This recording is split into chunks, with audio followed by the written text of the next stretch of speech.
અને ભાઈ એક સમય એવો હતો કે ગામની અંદર આવી જ રીતે ડાયરો ભેગો થતો અને એ વખતના આપણા લોક સાહિત્યકાર લોક વાર્તાકાર કાનજી ભુટ્ટા એ આમ બેઠા હોય અને એ વાર્તા રજૂ કરતા હોય પણ કેમ એની એક હલક બતાવી દઉં.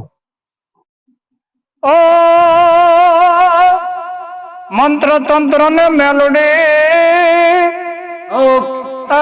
વેમીને વળગ્યા જાય હરિના દાસ ને હિંમત વાળા એનાથી રહી જળગા. એક નાનું એવું ગામમાં એક ભાગો રહે. નામ તો એનું કઈક બીજું પાડેલું પણ એનો અઘરો વગરો વે જોઈને ગામે એનું નામ જીછડો ભાભો પાડ્યું. માય સઠે સમાહે જેદી માથે મેં વરહે. આમ તો બાબો ઘરે પહોંચાય નહીં, છોકરાઓને ટોક્યા કરે એટલે છોકરાવે જીછરા બાબાને વાડીએ મેળો બનાવી દીધેલ.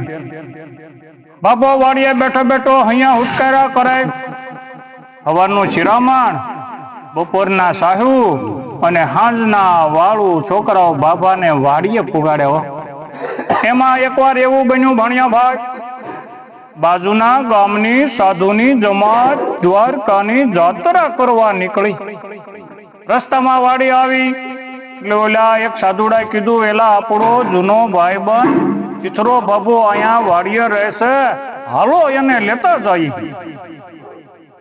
ગાડું આવ્યું ગડાડા કરતું બાબાની વાડી આવી અને બાબાને કીધું, જય સિયારામ કે સીતારામ. લે આ રામદાસ, ગરીબદાસ, પ્રેમદાસ પેલા ઈ વખત ને માથે કપાળમાં જેમ બગલા સરકી ગયા હોય એવા ઠીલા તાણીને હાયલા કણપા કે બાબા અમે તો જાત્રાએ જઈએ છીએ.